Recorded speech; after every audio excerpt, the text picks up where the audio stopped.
কাজের মাঝখানে যদি হুট করে সুপার ক্লে শেষ হয়ে যায় তাহলে আর কেনার জন্য বাজারে দৌড়াতে হবে না, কারণ আমি আজকে বানিয়ে দেখাবো তোমাদেরকে হোমমেড সুপার ক্লে।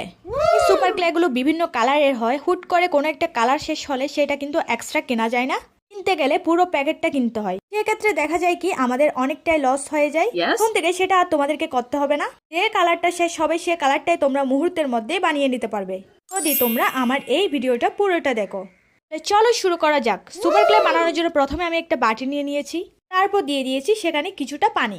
এবার তোমাদের যে রঙের সুপার ক্লে শেষ হবে সে রংটা পানির মধ্যে দিয়ে দিবে। দেওয়ার পর একটা তুলির সাহায্যে পানিটাকে ভালো করে রঙের সাথে মিক্স করে নিতে হবে। আরে ভাই, আজকের ভিডিওটা দেখলে তোমরা এটাই বলবে, আরে আমরা শুধু শুধু কেন টাকা খরচ করে সুপার ক্লে কিনতে যাই।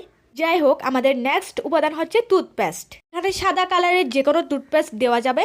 এবার এটাকেও আমি পানিগুলোর সাথে ভালো করে মিক্স করে নিব। এই সুপার ক্লেগুলো বানানো এত সহজ ভাইরে ভাই, আমি যদি আগে জানতাম আমি সবসময় বানিয়ে বানিয়ে বিভিন্ন ধরনের ক্রাফটিংয়ের কাজ করতাম। টুথপেস্টটাকে ভালো করে মিশানোর পর এবার আমাদের তৃতীয় উপাদান হচ্ছে পাউডার।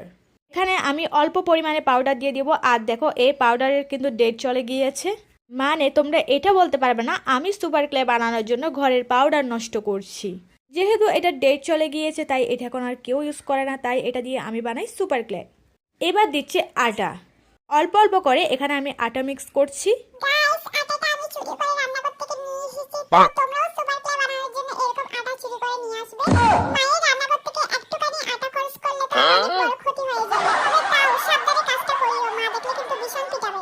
যাই হোক, এই আটা কিন্তু আমাদের শেষ উপাদান ছিল, এটাকে খুব ভালো মতো মিক্স করে নিয়েছি। আর প্রথমে পানি আর রং দিয়ে আমি যে লিকুইডটা বানিয়েছিলাম সেটা একটু বেশি হয়ে গিয়েছিল, তাই সেটা আমি অর্ধেক রেখে দিয়েছিলাম। এখান থেকে এখন একটু দিয়ে দিয়েছি, মানে ক্লের থিকনেসটা ঠিক রাখার জন্য। কোনো সময় দেখা যায় কি এখানে আরও একটু আটা দিতে হয়, আবার কোনো সময় দেখা যায় এখানে আরও একটু পানি দিতে হয় বা কমাতে হয়।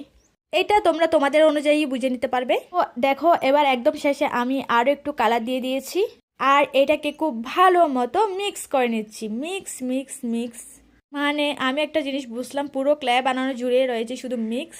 ক্লে বানানো শেষ, এখন আমি হাতে একটু তেল দিয়ে ক্লেটার সাথে ভালোভাবে মেখে নিচ্ছি। তো দেখো, আমার সুপার ক্লে কিন্তু একদম রেডি, একদম পারফেক্ট একটা সুপার ক্লে আমি বানিয়েছি। এটা দিয়ে কিন্তু আমি নেক্সট কোনো ক্রাফটিং এর কাজ করে তোমাদেরকে দেখাবো। আর এখন এই সুপার ক্লেটাকে আমি একটা পলিথিনের ভেতর ভালো করে মুড়িয়ে রাখবো। পলিথিনে মোড়ানোর পর আমি এই বক্সে সুন্দর করে স্টোর করে রাখবো। বক্সের ঢাকনাটা আমি ভালোভাবে লাগিয়ে নিব, যাতে বক্সের ভেতর বাতাস ঢুকে আমার সুপার ক্লেটা নষ্ট না হয়ে যায়। যাই হোক, ভিডিওটা কেমন হয়েছে জানাও, আর ভালো লাগলে লাইক কমেন্ট অ্যান্ড শেয়ার করিও। সবাই ভালো থেকো, টাটা।